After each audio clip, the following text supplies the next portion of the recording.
Estamos começando mais um Flow Podcast. Eu sou o Monark. Não tamo, é salve, salve família. Mas esse é o seu, não quer poder. Você sabe fazer.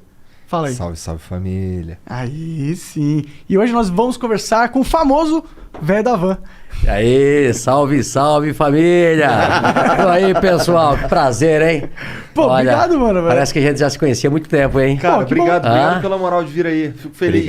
Obrigado pelo convite. Já comprei várias paradas na tua loja. Pois é, depois que eu soube que vocês moravam em Curitiba e compravam na van, então eu tô em casa, certo, né? É cliente, né? Já tomei um monte de dinheiro de vocês, hein? Mas pior que não muito, que nos bagulhos assim... Pelo menos quando eu fui lá comprar as paradas lá, não era caro. Não, o custo-benefício lá é bom. É verdade. Eu comprava lá mesmo. Pior que eu realmente comprava na van quando eu morava em Curitiba. Normalmente mulher adora a van, mas homem não gosta muito, né? E eu vi que os dois gostam da van, então, tamo em casa, né? Tamo em casa. Mas, pô, obrigado mesmo por ter aceitado vir aí conversar com a gente. Você é uma figura, pô. Eu acho que vai ser engraçado demais. E deve ter sido difícil, realmente. Você tá há 30 anos com a van. 35. 35. Deve ser difícil ter vivido, tentado empreender num Brasil que tinha esse pensamento dominante. Na maioria, isso mudou ou ainda é assim? Olha, estamos lá com um problema lá em São Luís do Maranhão. Agora essa semana a gente vai inaugurar uma loja daqui umas 3, 4 semanas em São Luís do Maranhão. E tá indo a Estátua da Liberdade, né? Que é um símbolo nosso. Que foram os franceses que deram pros... franceses que deram pros americanos quando os americanos fizeram 100 anos da independência, né? E olha só, por incrível que pareça, a avenida que nós estamos lá é Latouche, acho que é o nome da avenida, com um nome francês, né? E vai ficar olhando para a cidade é um pouco mais longe da nossa loja, normalmente a gente faz uma grande avenida, e aí veio uma atriz, né? Dizendo que não vai fazer estátua em São Luís do Maranhão. A atriz? Atriz. Ela é a dona do Maranhão? Não, eu acho que é do PCdoB. Entendi. Ah, mas ela é política, então? Não sei, eu acho que é paga pro político. Entendi.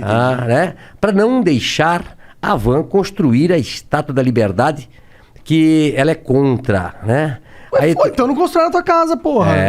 Deixa o cara... Pode um negócio desse? E eu vou dizer pra você, o pessoal adora a Estátua da Liberdade. Ela tem 35 metros de altura, representa a liberdade, né? Representa um símbolo. Você, como falou, não é americana, é francesa, né? E tem em vários lugares. Tem em Las Vegas, tem em Paris, tem em Tóquio, tem vários lugares. Tem uma aqui em Maceió, dada pelo francês que fez a Estátua da Liberdade, deu uma miniatura, tá lá em Maceió. Tem várias Estátuas da Liberdade. Olha, o país que tem mais Estátua da Liberdade é o nosso. Né? Né? Mas olha só as loucura. Uma loucura, né? Em nome de uma ideologia, nós não queremos.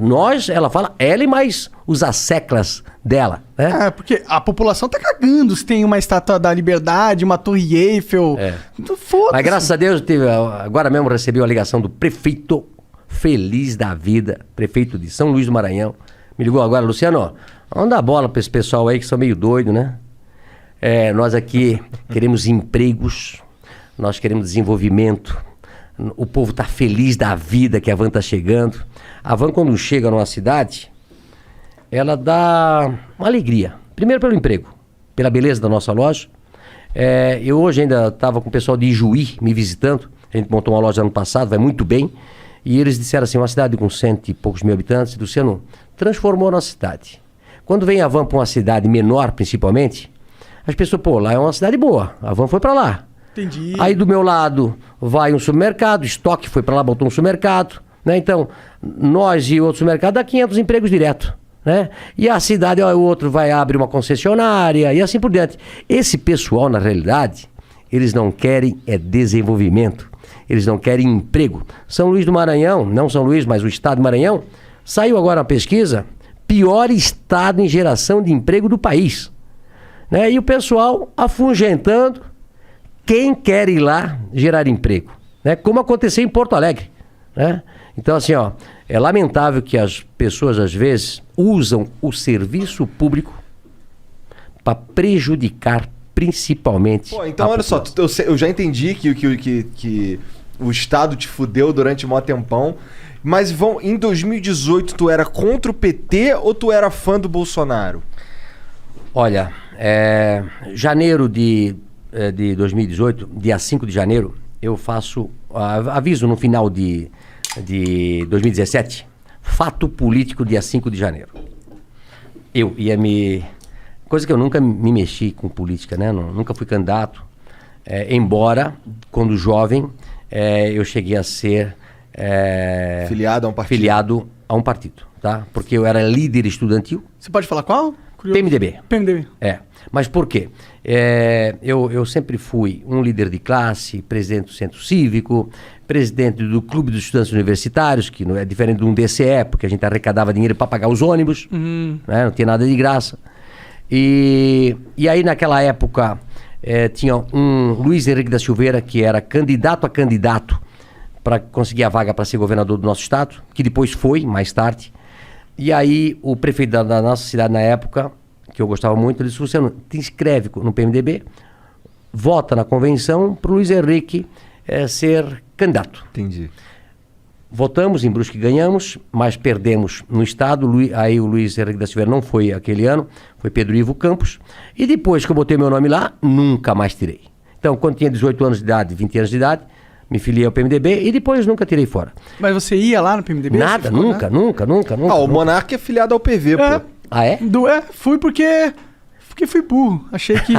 eu queria ver qual é da política, ver se tinha alguém querendo fazer alguma coisa séria. Eu fui lá, me cadastrei. Aí eu fui no dia lá, o cara só pegou a filhata, cagou, jogou ali pro lado. Eu falei, tá bom, isso aqui é uma perda de tempo. Eu nunca mais voltei e fui embora. Mas tá afiliado ainda? Tá, porque preguiça de sair. Mas assim, ó, aí quando eu marquei que eu ia fazer um fato político no dia 5 de janeiro de 2018, eu um dia antes fui lá, me desfiliei. E no dia 5 de janeiro, uns 2, 3 dias antes, aí avisaram na imprensa, fofocas, que eu seria governador, candidato a Senado, né? E aí foi uma confusão danada no meu estado. E no dia do dia 5 de janeiro, nunca tinha cheio de repórter estadual, tudo quanto é pessoas. E eu fiz uma palestra de 1 hora, dizendo que naquele momento eu me tornaria um ativista político e não um político. E que eu iria trabalhar para descobrir talvez um candidato que eu pudesse apoiar naquelas eleições. Porque eu achava que como brasileiro ou como empresário, nós precisaríamos nos envolver mais na política. Porque a gente sempre reclama da política, mas deixa para os outros fazer. Não é isso? E naquele dia 5 não tinha candidato nenhum, comentei isso. E aí eu comecei a ter contatos com eventuais políticos para a presidência naquele ano. E só vim a dizer o meu candidato no dia 17 de agosto. Então faltava 2 meses para as eleições. E aí eu conversei com um, conversei com outro, fui analisando.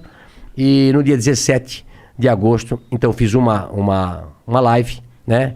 E dizia que eu ia apoiar naquele momento o presidente Bolsonaro, né? E dali para diante foi uma guerra só, né? Porque se você apoia um candidato, a mídia não apoiando, bate em você pra cacete, né? Apanhei tanto quanto se fosse um candidato. Apanho até hoje. Apanha mesmo. Apanho pra cacete. Com certeza. Apanho pra caramba. Mas eu gosto. E te prejudicou essas paradas? A mídia caindo em cima de você? Chegou a prejudicar você, tipo, financeiramente? Não. Impressionante, vou dizer pra vocês, o carinho da população brasileira comigo em todo o Brasil. Nesse final de semana, inclusive... Isso é interessante, dá pra ver então que essa guerra, essa encheção de saco é na internet. Ou na mídia, diz que me diz, mas ele não realmente tá movendo a galera. Mas não é a sociedade, movendo o consumidor. Né? Não, vou dizer um negócio pra você. Hoje eu li uma frase que dizia assim: para a grande imprensa, o factoide é mais importante do que o fato.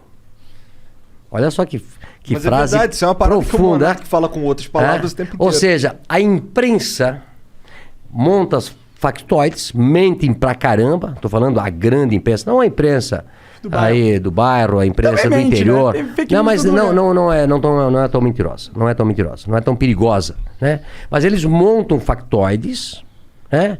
E aí os coniventes com eles repercutem, é incrível, né? Um jornal ou uma TV ou uma rádio monta, normalmente de grande porte, monta uma mentira, e aí todas as outras seguem atrás, né? Copiam como aquilo fosse verdadeiro. E por incrível que pareça, né? Esse tempo todo eu apanhei tanto, né? Que as pessoas já sabem que é mentira, né? Então, eles não confiam mais na mentira, né? E aí, normalmente, quando vem a mentira, eu faço uma live, ponho um post, né? E vou explicando a situação que vai acontecendo. Então, nesse final de semana ainda, eu fui para Camboriú, eu fico assim emocionado porque isso me dá energia. Eu fui almoçar num restaurante, saí do restaurante, Balneário Camboriú, conhece? Um lugar lindo, maravilhoso, né? E aí tinha muito movimento em Balneário no final de semana. Saí de carro, abri o vidro, tinha que esperar, tem uns 7 km de costa assim, né? E aí cheio de restaurantes. Aí saí do restaurante que eu estava, tinha outro restaurante cheio, lotado, assim, deve ter uns 15 metros de frente. O pessoal, quando me viu dentro do carro, levantaram das mesas e começaram a bater palma. Mas foi assim, como se fosse uma ola, assim, fui passando o carro, né? Ah, que da hora. E isso em todos os lugares. Então, eu acho que o brasileiro acordou, o brasileiro está cansado de mentira, o brasileiro sabe hoje, com as mídias todas que tem, você sabe aqui, essa aqui é uma mídia diferente. Não é isso? Não tinha, né? E todas as mídias que nós temos hoje fala com o povo de uma maneira assim incrível. Eu fui visitar esses dias, nós estamos fazendo uma loja lá em João Pessoa e tem um lugar que é o lugar mais próximo da África. É uma península assim que entra para dentro do Oceano Atlântico. E eu fui lá visitar esse lugar. Você acredita que tinha uma senhora lá de 85 anos, me esqueci o nome dela. Eu achei aquela senhora fantástica. Ela estava junto comigo, não? Lá em João Pessoa. E ela me conhecia, com 85 anos. Eu te sigo pelas redes sociais. Tiramos foto, abracei ela. Isso é no Brasil. Todo.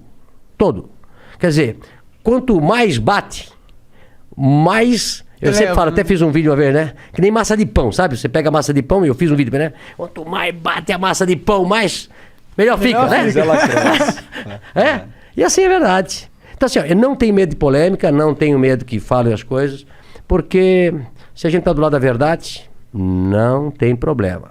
Pior coisa que você pode ter é sentar na frente de um juiz e ter que mentir. Você fica vermelho, né? Você fica... Né? Na hora dá pra ver, né? Na hora. Né? Agora, para falar a verdade, né? Então, eu digo um negócio para você. Verdade muitas é a sua pessoas, espada e seu escudo. Muitas pessoas, eu noto amigos meus de outros setores, dizem, meu Deus, saiu um negócio no jornal de mim. Tá bola, hoje sai, amanhã já é notícia velha. Ou você vai lá e desmente. Né? As pessoas ficam muito preocupadas porque o que vão falar de mim. Não dou nem bola. Tá certo. Bate no peito, chuta pra frente. Mas me conta um pouco sobre a Havan, como ela começou. Você falou que começou em Brusque. E como que foi o primeiro passo? A primeira loja? Me conta isso. Como foi abrir a primeira O loja? que você estava fazendo antes também? Nada, vamos lá. Meu avô, meus avós foram operários numa fábrica. Meus pais foram operários numa fábrica.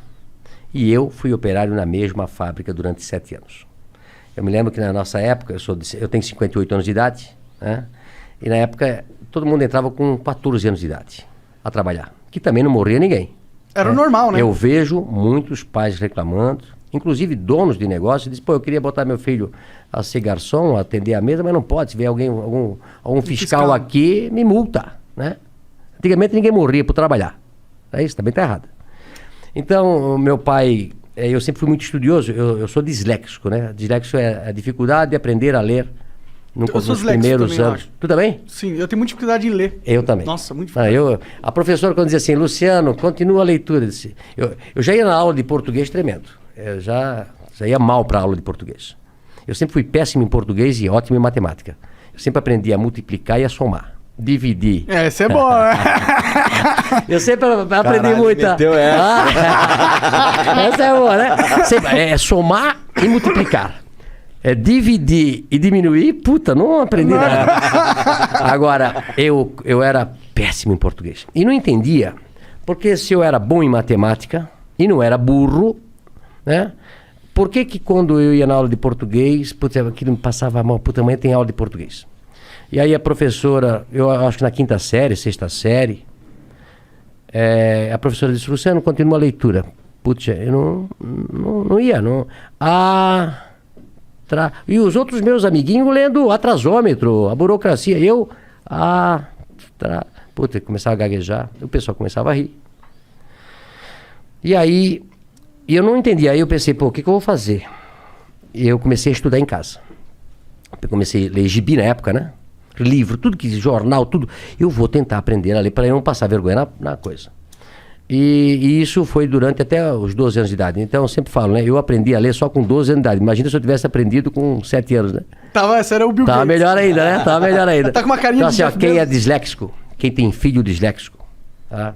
Ele não é burro. Ele não é malandro.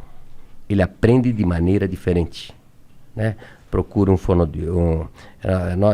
Como é que eu descobri depois que eu era coisa? Porque eu tive filhos depois na escola com dislexia, né? A gente fez simpósio. A nossa cidade tem colégio, a Cultura, que é especializado em quem é disléxico, né? Os Estados Unidos tem escola para disléxico, onde todo mundo é disléxico. Recentemente eu recebi um Tudo audiobook. Não, aprende através do silábico. Entendi. Beabá.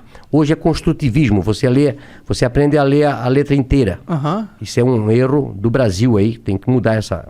O Brasil é assim, ó, acho que a França é assim, a parte oeste americana é assim, que aprende menos do que o silábico. Pode crer. Tá? Então, aí a gente mandou professores para Curitiba para ensinar meus filhos a ler de maneira... Não, homeschooling não pode, cara. É crime. É crime, homeschooling não pode. Não pode, você não pode ter o seu filho estudar. Ele tem que estudar só naquela escola quadrada que o Estado fez. Não pode ter outro tipo de escola, não pode, hein, cara. Mas hoje tá mudando. E eu digo pra você, quem tem um filho disléxico ou um filho que tem... Esse filho pode virar um problema no adulto, porque ele foi marginalizado na escola. Né? E eu, graças a Deus, depois aprendi e tal. E aí, Pira, né, cara? legal. E aí, quando o cara disse, eu vou fazer Estado da Liberdade, a maioria disse, mas vai ser cafona, brega. Eu disse, mas vai chamar atenção. Mas isso chama. Vai chamar atenção. Ué, teve lá o Daciolo lá falando que não podia ter. Daciolo. E teve um cara, um esquerdista que não botou fogo, uma. Botou fogo? Botou fogo. Dá pra pôr fogo? Não, mas o cara foi lá, botou lá em São Carlos, né? Depois a gente já botou... Mas assim, pessoas que não acreditam na liberdade de expressão, pessoas que não gostam da gente, de vez de discutir ideias, toca fogo.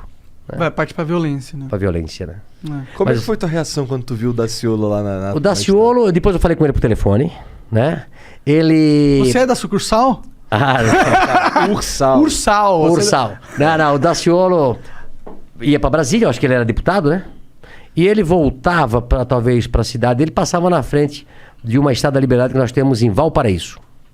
E alguém falou alguma coisa para ele, na época, não sei qual era o assunto que ele... da Estátua da Liberdade, que ia tomar conta do Brasil.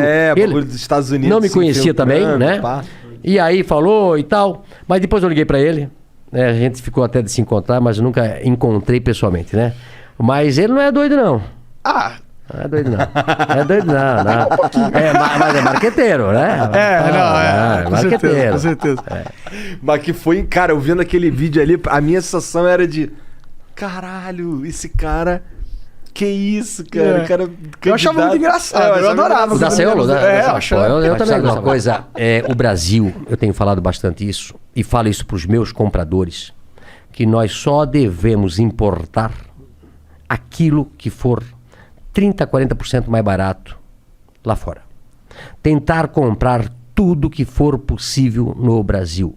Nós temos que gerar emprego no Brasil. E sabe por que a gente não gera mais emprego no Brasil? Tem algumas... Por causa dos impostos. Né? Bom, nós temos a maior carga tributária do mundo. O Brasil, na década de 80, de 70, exportava tudo. Exportava louça, exportava toda a indústria nacional, exportava para o mundo todo. E por que nós fomos perdendo competitividade? Lá atrás, a carga tributária era 18, 20, 22, 24. E hoje chega a quase 50% de tudo que a gente produz. Sim. Ou seja, tudo no Brasil é muito caro. E aí os outros países começam a competir com a gente. Eu realmente entrei também nesse negócio de política para tentar mudar e mostrar um pouco para os brasileiros que nós temos que reduzir a máquina pública, né? Reduzir os impostos e nós possamos, porque nós temos população para isso, ter a indústria aqui para vender para o brasileiro e para exportar.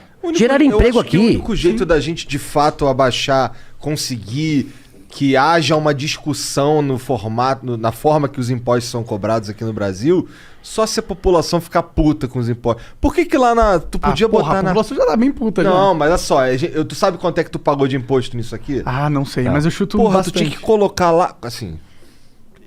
Um bagulho que eu já ficava pensando assim, porra, quando eu compro uma parada, vem lá na nota fiscal, quanto que é de imposto, mas pô, coloca no preço. Tipo, esse bagulho aí custa 100 porque 50 é de imposto. Se o cara na hora de comprar ele vê, caralho, Isso é uma boa ideia mesmo. 50 conto que eu pago de imposto nessa porra aqui num bagulho de 100, porra, vou ficar puto. Tô puto. Vocês sabem, eu falo sempre com o Lucas, né? Vamos falar de folha de bananeira com folha de bananeira. O salário de um brasileiro e um salário de um americano, né? O brasileiro ganhando R$ 1.500, R$ 2.000, vamos falar R$ 2.000. O brasileiro ganhando R$ 2.000. E um americano ganhando $2.000, ok? Moeda contra moeda, né? É mais ou menos um salário aqui, de repente, de um trabalhador brasileiro com um trabalhador americano. R$ 2.000 e $2.000. Lá eles compram 10 vezes mais produtos do que um brasileiro. Sim. Uma calça custa $15, $20. Aqui está custando já 100 pau. É 5 vezes mais. uma barata. Né? Um iPhone custa 10 vezes mais aqui Sim. do que lá. Né? E aí o povo brasileiro tem que saber que isso não vai o dinheiro pro comerciante, pro fabricante. Vai tudo para Brasília, vai para o município, vai para o estado. E lá eles têm uma grande máquina de queimar dinheiro. Né? É verdade. Uma grande máquina de queimar dinheiro. Tora o dinheiro. É uma caldeira de 20 toneladas e tem gente lá jogando de máquina lá dentro, né? O nosso dinheiro. Como é agora o fundão eleitoral de 6 bi, né? Uma palhaçada essa É porra. uma palhaçada, né?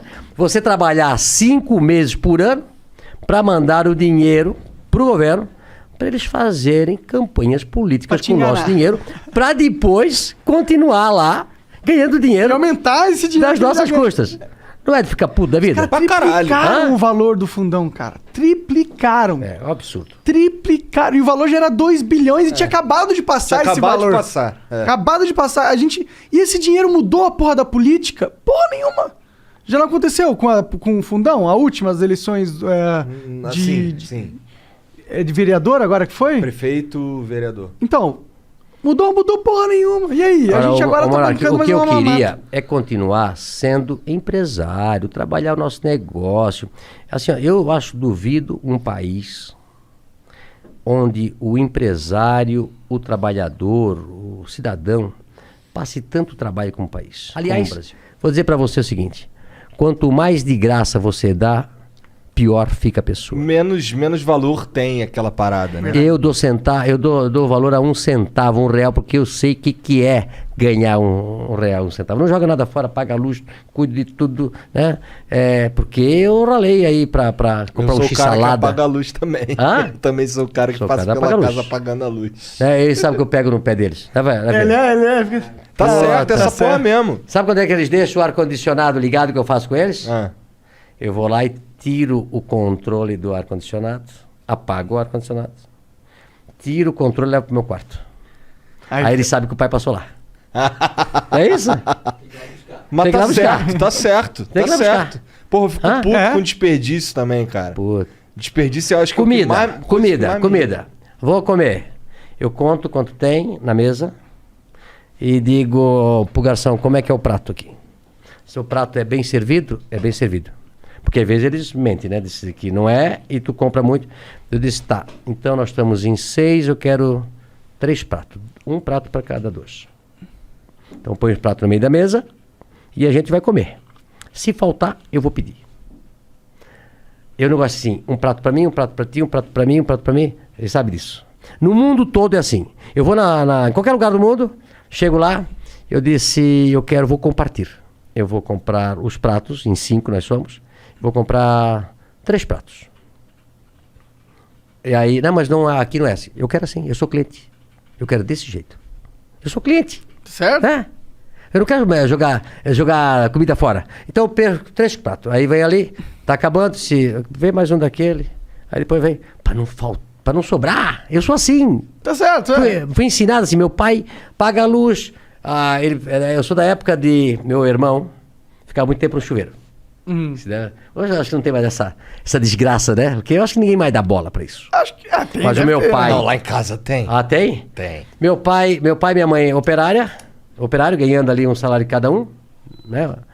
E aí o meu irmão ficava tempo no chuveiro, meu pai ia lá e tirava a segurança, na época era... Não era assim, não? O disjuntor, O disjuntor. Mas não era só dele, antigamente era... Era aquele de pá!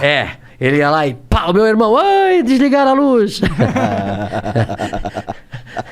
Minha mãe fazia isso comigo também. Ah, é? Ficava muito tempo no banheiro? Demorasse muito tempo no banho, era disjuntor. Desligava. Não tava nem aí. É importante você ter essa preocupação, até por causa que tem um problema do... Tá, e a Tu Cuca? falou que tu trabalha o tempo inteiro e tal. Mas, pô, deve ter um momento que tu dá uma relaxada. O que tu faz quando tu vai relaxar, cara? Quando tu vai ficar... Agora eu tô fazendo UTV, fora da estrada. O que é isso? UTV, sabe aqueles jipes Sei. louco assim, que pegar, sobe até... Olha aí, Janzão, pegar TV pra nós. Umas estradas de barro sinistreza. Isso, faço isso no final de semana. Todo sábado quase. É? Todo sábado. Saio da 1h30 até as 5, 6 horas da tarde. Isso aqui. Esse aqui. Ah, que da hora. Aí, o Lucas tem um desse, eu tenho um daquele. Ah, tu vai com os filhos ainda. Aham. Maneiro. Não, mas cada um tem o seu. Já tombei um monte. Esse aí parece que pode tombar, Fiquei né? pendurado Fiquei agora recentemente pendurado num morro. Cara, pô, não vai Morro. morrer, hein, cara. Porra. Fiquei pendurado eu e um argentino. Eu fui passar por um lugar. A dupla do cara, um É. argentino. Eu fui passar por um lugar, caiu as rodas e eu travei ele aqui assim e falei pro Marcos, meu amigo argentino, disse: Marcos, cai fora porque isso aqui vai longe. Era um morro aí de uns 100 metros de coisa e às vezes não tem nada pra segurar e você vai. Tombo, passa no meio das coisas, é legal, muito. Tira o estresse. Quando? Comecei a fazer isso na pandemia. O Lucas começou, a pandemia lá no mês de março do ano passado, parou tudo. Sim. Aí Janzão, me dá aquela comecei a ficar estressado porque parou uns 20 dias lá em Santa Catarina. Eu falei no Brasil porque, sabe que Santa Catarina foi o estado que menos fechou, né? É? E aí peguei e comprei o TV, aí cada filho comprou um e a gente anda no final de semana. Eles compraram ou você comprou pra eles? Não, eles compraram e o pai pagou.